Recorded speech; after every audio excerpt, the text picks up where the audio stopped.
Welcome to Turn 3, your pit stop for Formula One content. I'm Edgar. I'm Walter. Let's jump right in.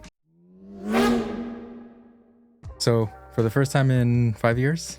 In 5 years, Yep. correct. 5 years. We're back to China. China. Shanghai.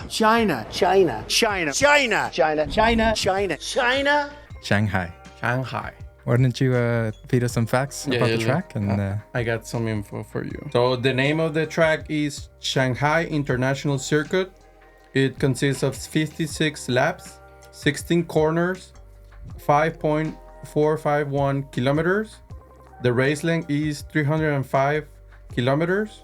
The lap record is Michael Schumacher in 2004 with a 1 minute 32.238 seconds. The first Grand Prix was done in 2004. The top speed for this Grand Prix was 346.9 kilometers per hour, and it has 2 DRS zones. so this weekend was a little different, right? Because of it's a sprint weekend. That's correct. It's the first spring weekend for the 2024 season. There has been sprint before in past season, but the format was a bit different than what it is this year. The FIA has been playing around with the format. I think, in my opinion, I think they're trying to engage the audience throughout the whole weekend, not just on Sunday for the race. I think they're trying to get them engaged all the way since Friday, Saturday, and Sunday. And I'm gonna move a little bit ahead and say like they did it this weekend. I think the new format, it actually was pretty good for this weekend. Yes. It definitely is more interesting, right? Because now we have qualies both days, basically. Like, different qualies. The thing is like it's the whole weekend. So there's only one practice.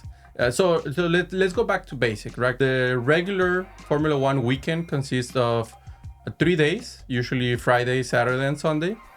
Where Friday it consists of practice 1 and practice 2, and that's it. Then we go to the Saturday day where we have practice 3 and we jump into qualifiers for the race. And then Sunday, just the race. For this weekend, it's completely different. So we have practice 1, only one practice throughout the whole weekend. That's it. Practice 1 the first day, and we jump right into the sprint qualifiers right after that. The next day, we start with the sprint right away.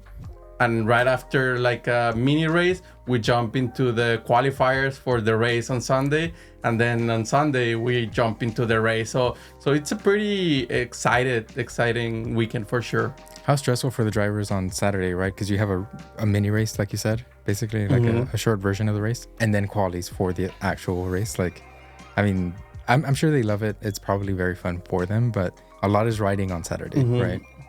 From the interviews that I have seen is no one likes it from the teams. they don't have the chance, of course. Like with practice 1, practice 2, practice 3, you have time, or you have some time to make changes to the car, get it as perfect as you can.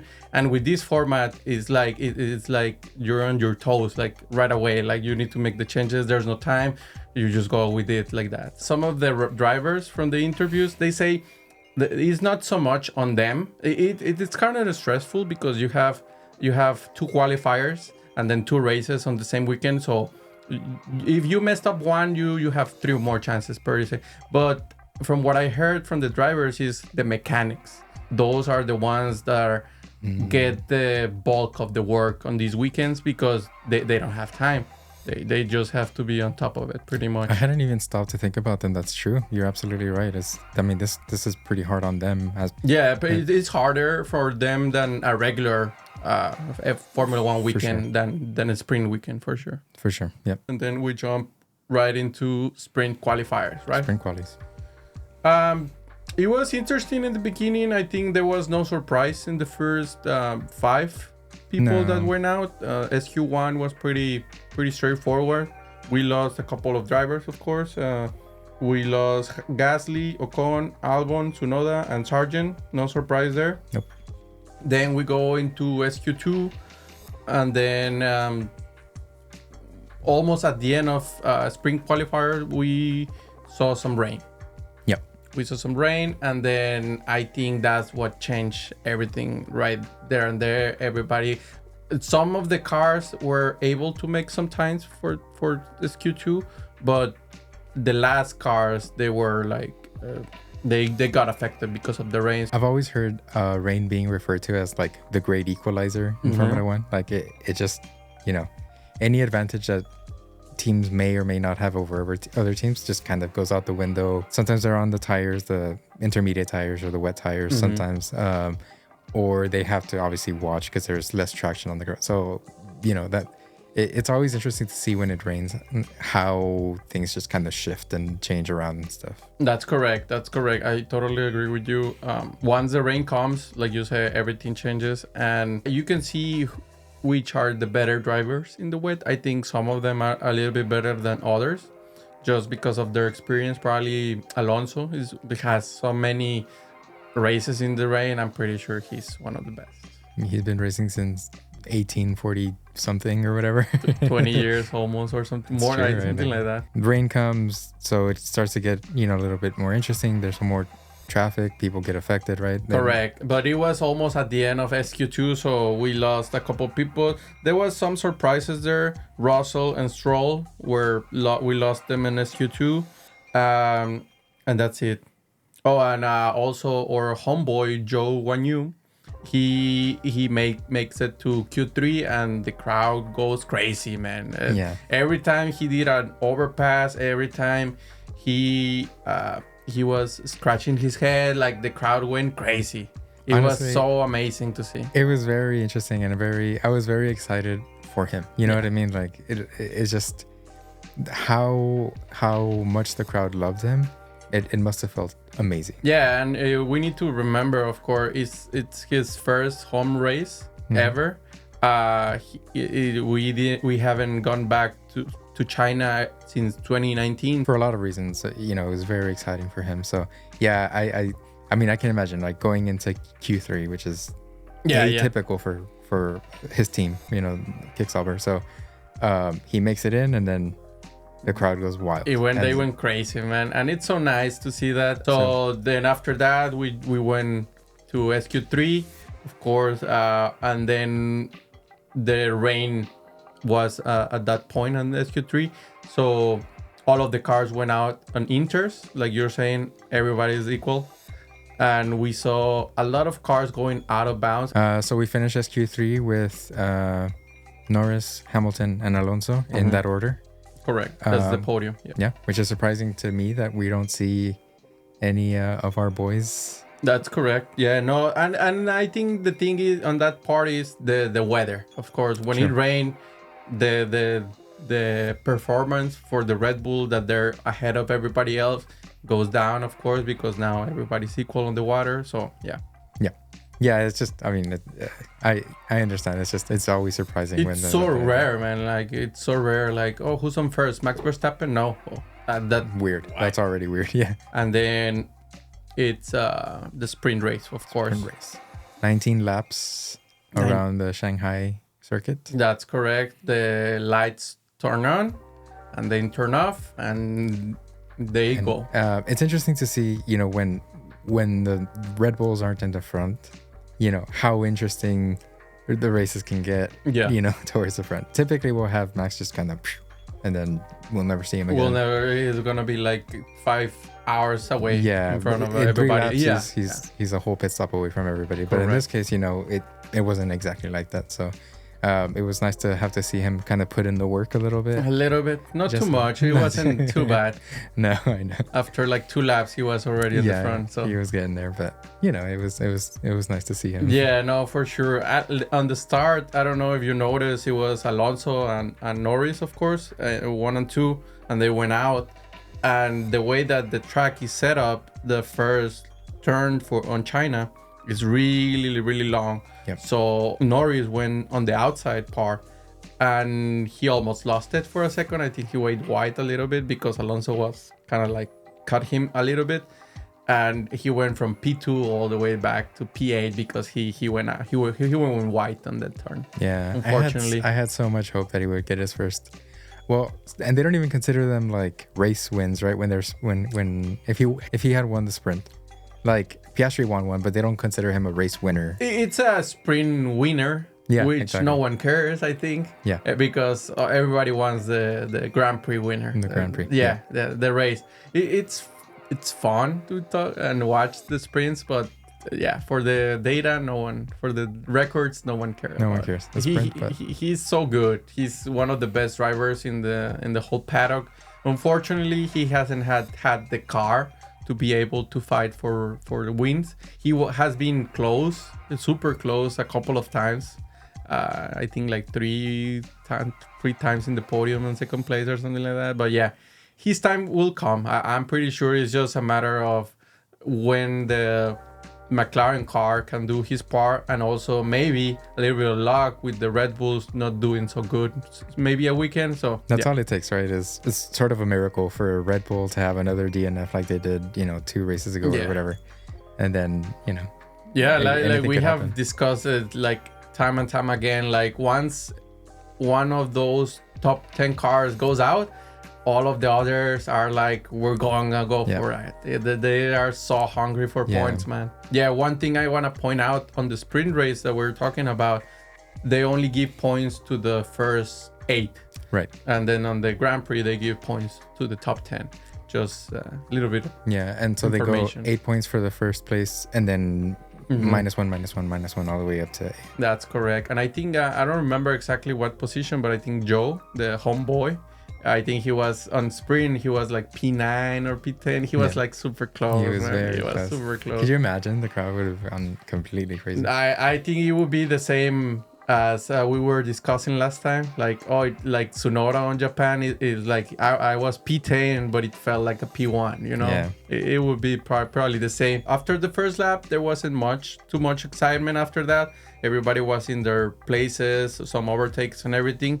But then we get into the lap 16 of 19. Alonso and Sainz fighting over and over every turn, trying to get on top of each other and everything.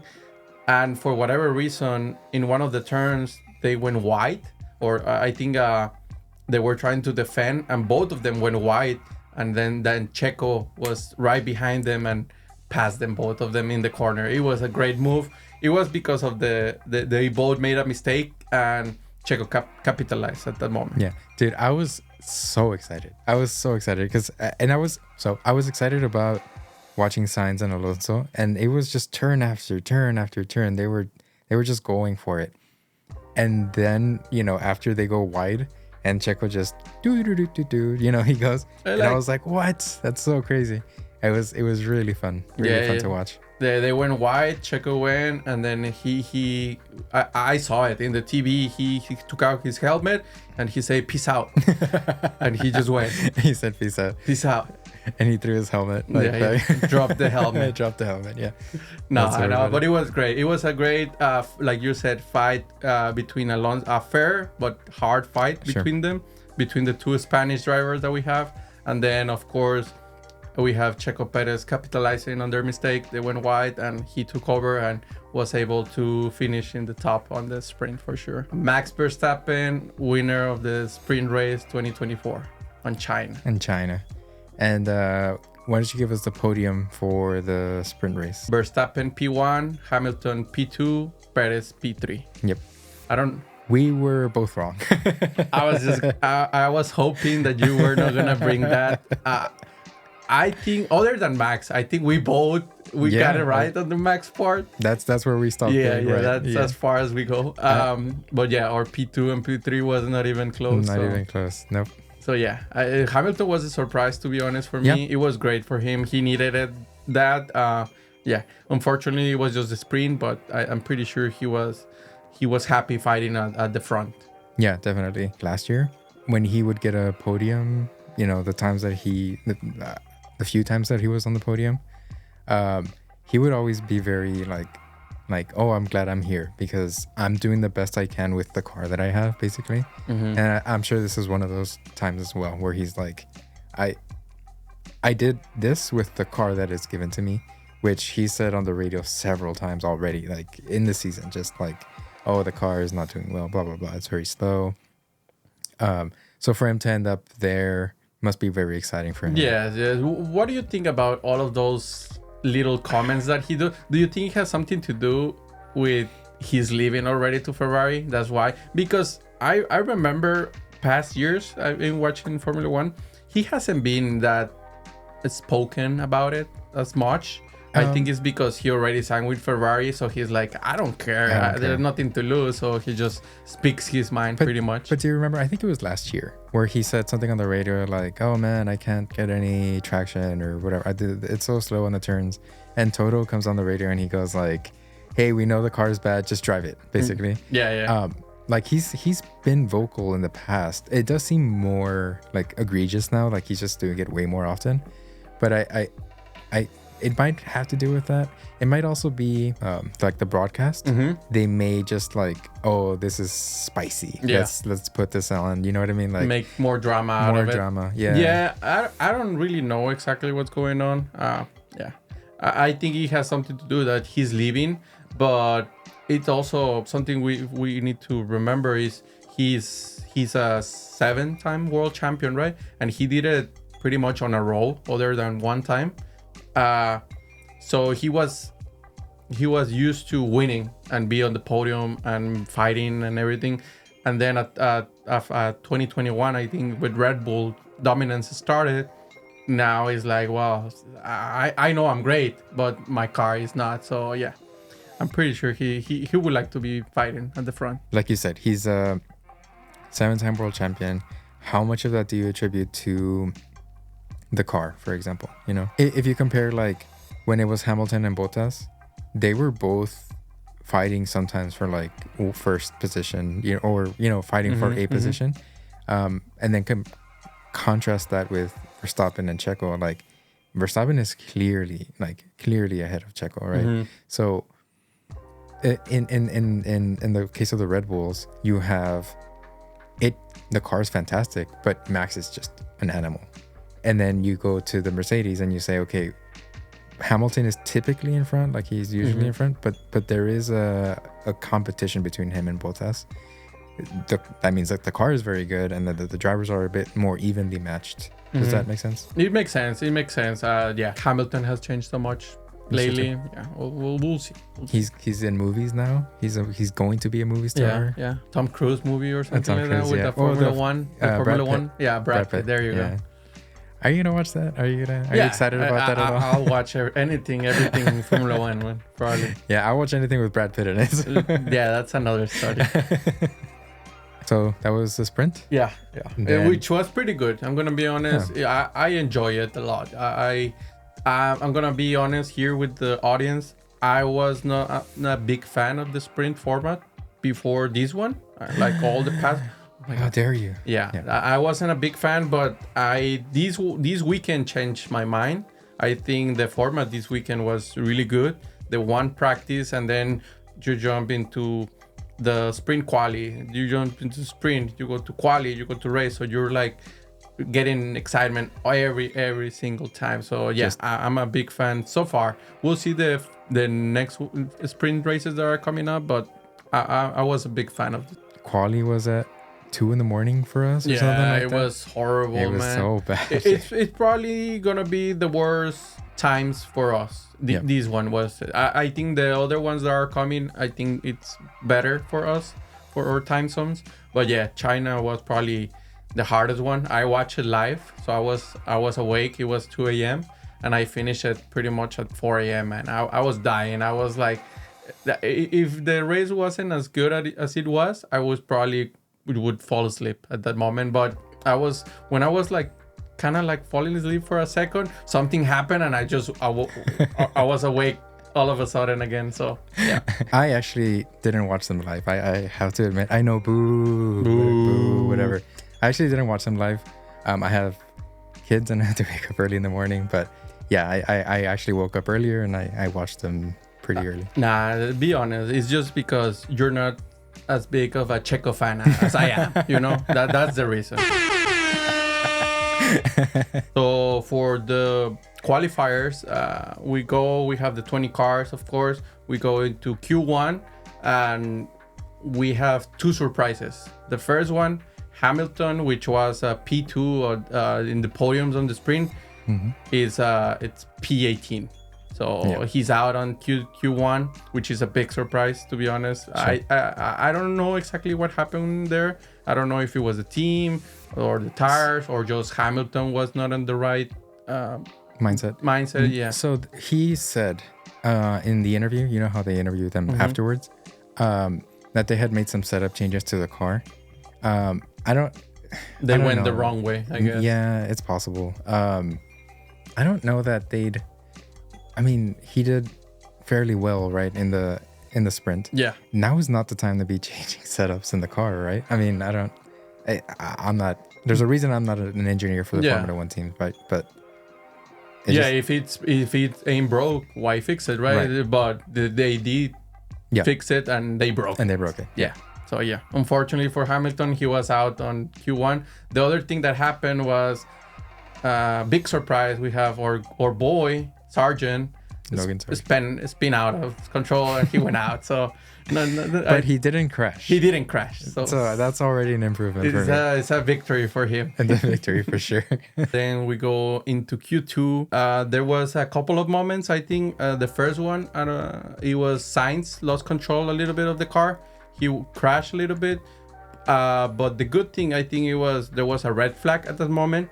He was able to save the car. He went back into the pits. They fixed I think the front nose, it was broken. They fixed that and he was able to come back and do a lap for Q3. I think the only surprise there was that Stroll didn't make it into Q3. Is it really a surprise at this point? No, for me, I'm thinking always is like the first 5 teams should be at the top. And when one of them, like in this case, Stroll is part of Aston Martin, he's not in there. To me, it's a surprise, even though we know for sure Alonso is just a better driver than Stroll. Yeah, no, I agree with you in that, right? That you would expect those top 5 teams to be in Q1 or Q3. But in the past 2-3 races or whatever, Stroll has been out in Q2. So yeah. So then we go to Q3, of course. One funny note is Bottas. I think this is the first time that he made Q3, and we go back to the same thing, and that's because we have Hamilton and Stroll out of place, so that was able to 2 of other drivers go into the top 10 in that. And then we go the Q3. It was pretty good. We saw, of course, Max Verstappen on pole. I think it was the number 100 for Red Bull. Pole number 100, yes. Checo Perez P2, Fernando Alonso P3. And that's going to be our starting grid. So after the qualifiers, we go to sleep. We go to sleep, yeah. We go to sleep, and then we come back the next day for race day, for sure. Race day. For what everybody's here for, right? Yep. Of course, the practice is great. The qualifier is great. The sprint, the qualifier is great. But everyone wants to see the race. But that's what we're here. The main event is the main race. Event. Lights off and away we go. And away they went. The race starts, of course. We saw the cars going, and we saw the first part, of course. We have Max Verstappen, we have Checo, and we have Alonso.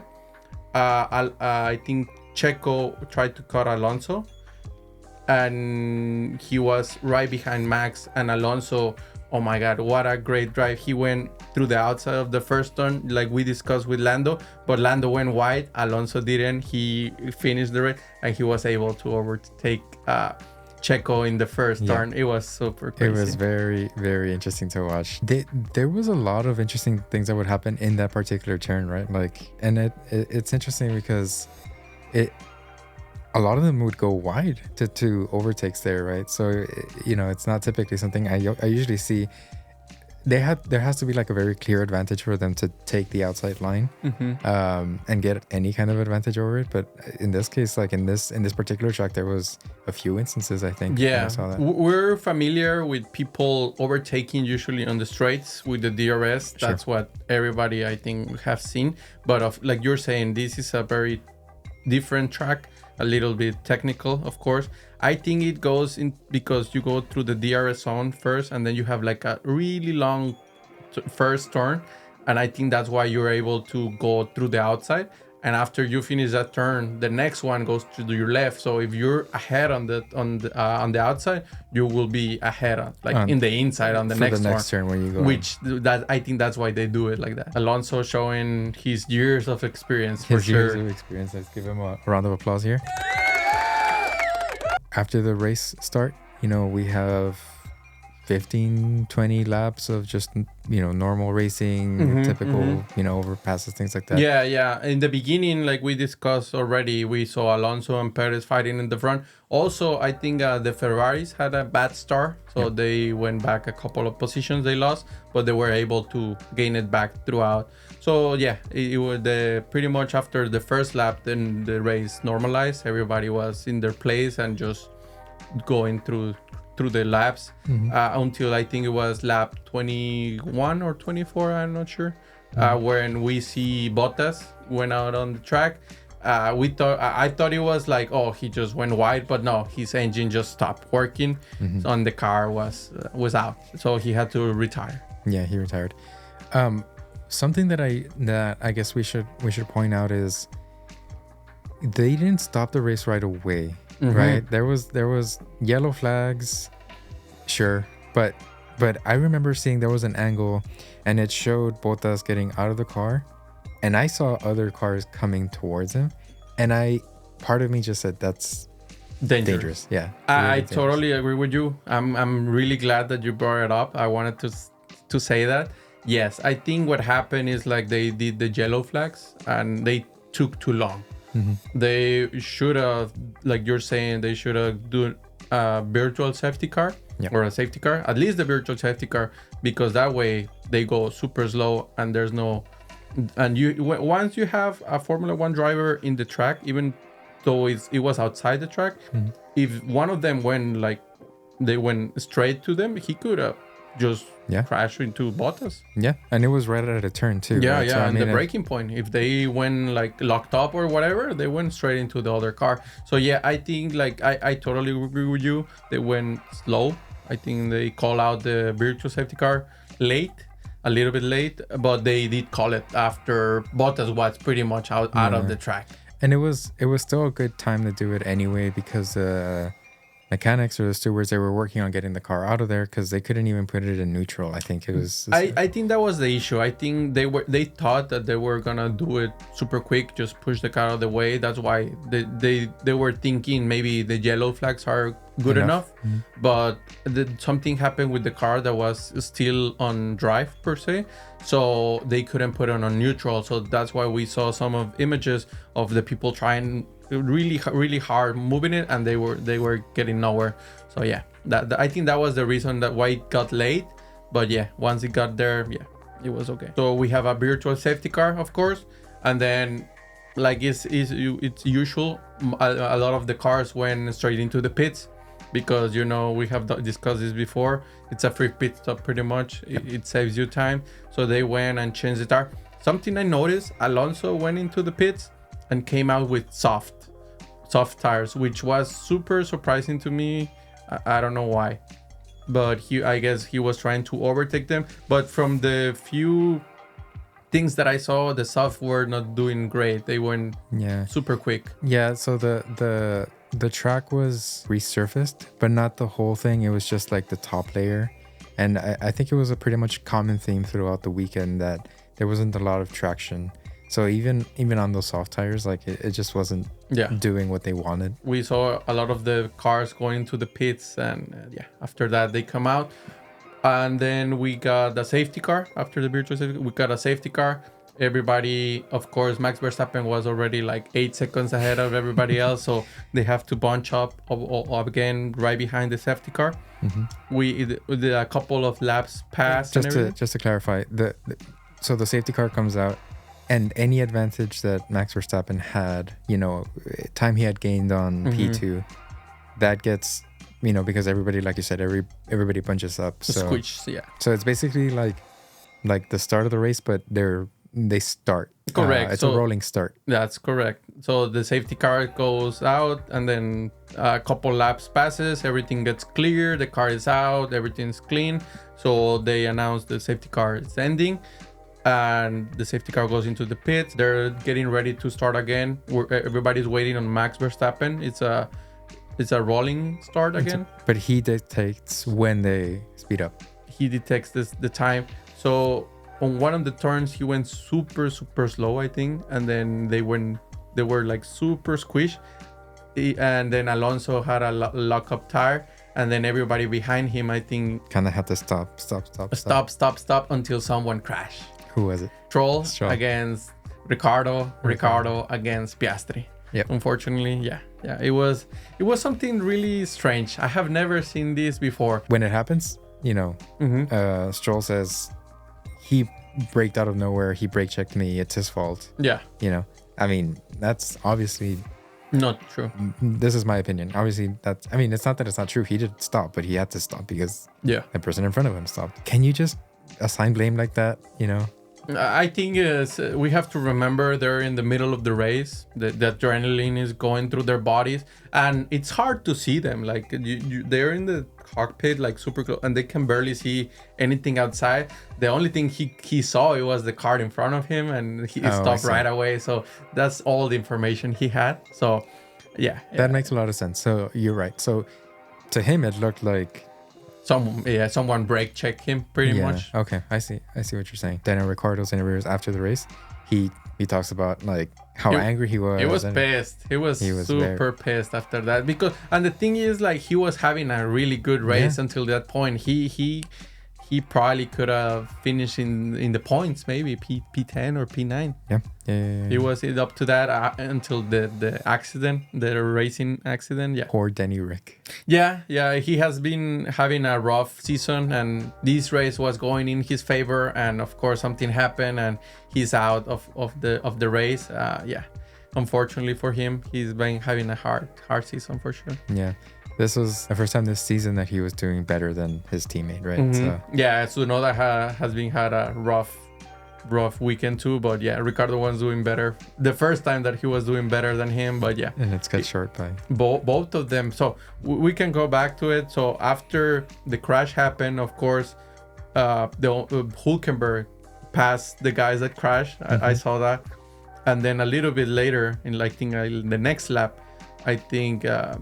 Tsunoda was going wide, and then Magnussen tried to cut him in the inside, but he touched his wheel, and they both got a puncture on both wheels. But Tsunoda got spin and got out of the track, and he had to retire the car after that. Yeah, something that I think is really interesting is if we go to let's fast forward to lap 34 around there, 34, 35, something like that.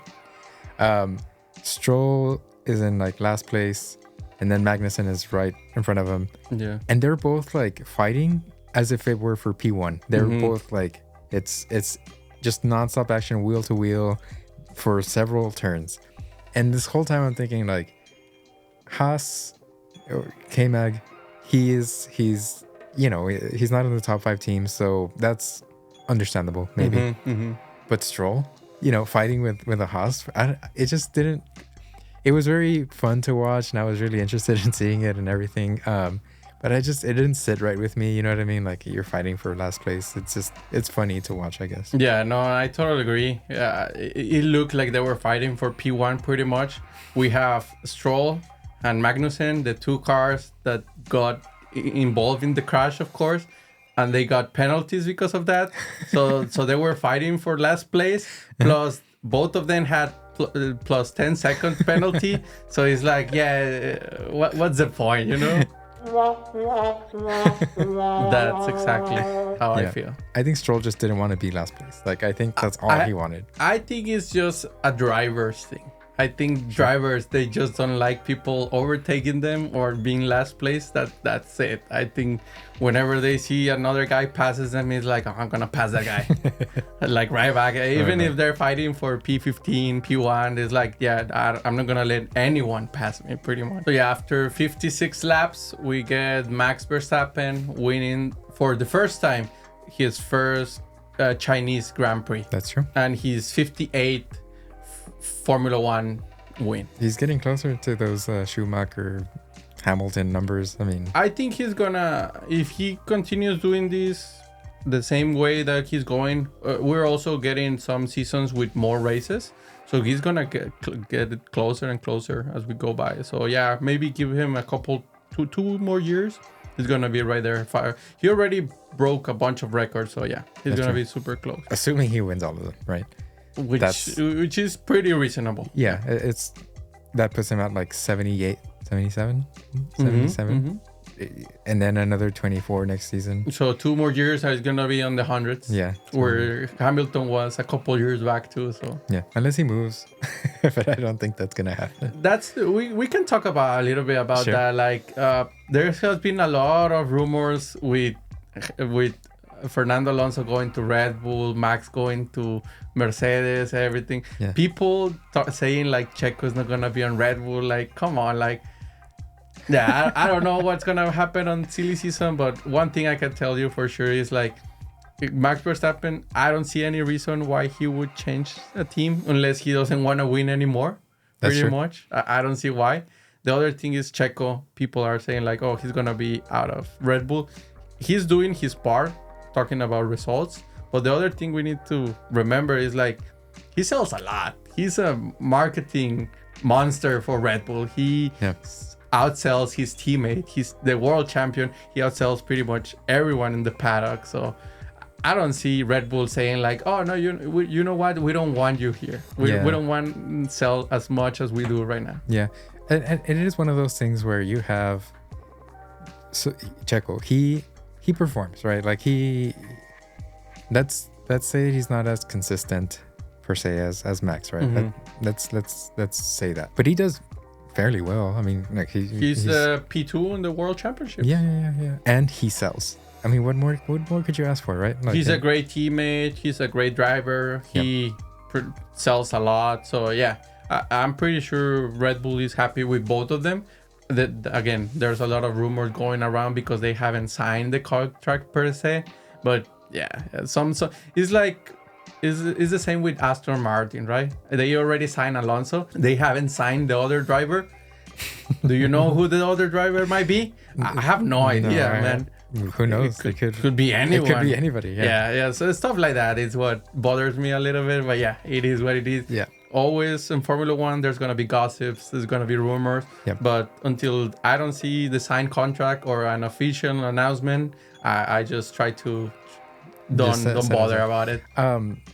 Okay, so I know you said it as a joke, right? But let's talk about Aston Martin. How bad do you have to mess up for even Mr. Stroll to be like, okay, I sorry, son, I can't. You're grounded or whatever.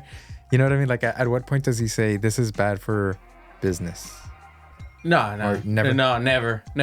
It's your son. Yeah. The whole point he bought the Formula One team, it was for his son. Okay. There's no other reason. The only thing I'm pretty sure that Mr. Stroll wants to see is Lance Stroll as world champion. That's why he's putting all of this. Of course, he's doing great business. He's not stupid, right? I'm pretty sure he's doing a lot of money because of everything that he's doing. Sponsorships and all of that. Everything, right? But the whole point of Formula One it was to share it with his son, from what I heard. Okay, so you're saying there's nothing that can. If his dad still the boss of the team, he's gonna be there until he's not. That's really interesting. That's the truth. Yeah. No, even people don't like it. Yeah. There could be better drivers in Formula 2, Formula 3, but hey, he's my dad. Have you tried being rich and buying a team? Yeah, no. I'm a few billions short. A few billions short. Yeah. Okay, so Max wins, and then the rest of the podium is as follows, right? We have Max, Lando, and then Checo. It's correct. If you remember, in my predictions, here we go. Can you push the wah, wah, wah? I'm listening. In my predictions, I did put Lando on the podium in the wrong order, but he was there. Yeah. You have the 3 people in the podium correct. Yes. 2 of them were out of place, but that we don't talk about that. We don't need to talk about that. Yeah, me, I have 2 people out of the 3 of them. So I'll give you this win. Okay. The week of the win Okay. of the week is And for you. I think something that we should start doing is maybe starting a counter for who was more correct, Okay. and we'll go ding ding or whatever. I'm gonna have to do some research for my next podium now. Yeah, you're gonna have to put in the work. Yeah. So for now, I'm gonna give myself a 1 right here. And I'm gonna give myself a 0 right here. Oh my god. Maybe next time. I'll get you, editor. I'll get you. Now for our favorite segment, rate the race. Rate the race. Oh my god. I have a question for you. Do you want to rate the race, just the race, or you want to rate the weekend maybe this time? That is a fantastic. I think we should just keep the race. Just the race. So just to keep it like that. Okay. Yeah, it might get confusing. Yeah. For this race, for the 2024 Shanghai, the Chinese Grand Prix, I'm gonna give it an 8 out of 10. Yeah. Interesting. I think there was a little bit of everything. We have strategies, we have crashes, we have some weather during the weekend, we have a lot of overtakes. You know what? 8.5. Because you know what? All the overtakes that were out of like the outside and stuff like that was great to see. Yeah. So I'm gonna give it an 8.5. Awesome. I was trying not to react when you said 8, because I think we're gonna have. Well, we were going to, but now that you've changed it, not so much. We were gonna have the second time that we agreed on it. I'm gonna give it an 8 as well. Okay. For a lot of the same reasons. I think it was a very like how do I say it? Like there was a lot of stuff in this race. A lot of events. A lot of events. There was a little bit of everything. There was some DNFs. There was some, tire strategies. Like the McLarens had to go one stop less than the rest of them to keep that position. Like there was a lot of stuff that had to happen. So it was definitely an interesting race, and I did enjoy it. So 8. Okay, so next race, Miami. Yeah, I think it's 2 weeks time. Actually, want to point out this is the Miami Checo. Thank you. I've been eyeing it this whole time, dude. It's a very nice hat. Thank you. Yeah. It's sold out. It's sold out. So I can't get any anymore. Yeah. Man, it's so crazy. I have bought like the last 2, the Japanese Grand Prix and this one, and they have been, the Checo hats have been sold out in hours, man. Like in 1 hour, 2 hours, they're sold out. We go back. He is a merch selling machine. It's a monster selling machine. Yeah, Miami. Predictions. I'll start. Go for it. I'm gonna go just because of this race of the hat. I'm gonna go Checo Perez P1. Yes. What? Checo Perez P1. Okay. Checo Perez P1. Max Verstappen P2, and I'm gonna give it to my boy Sainz on P3. That's gonna be my podium. Bold. Okay. Dude, okay. Sorry. Max P1, just because I'm not a betting man. I know it's gonna happen. So Max P1, Checo P2, and P3. I'll see Charles Leclerc. So pretty much the same, just different Ferrari. Different Ferrari. Yep. We'll see who's the better Ferrari. I think that's it, man. Yeah, that's it for this week. I think so too, dude. That's it for us, guys. Thanks for joining us on Turn 3. We'll see you on the next race.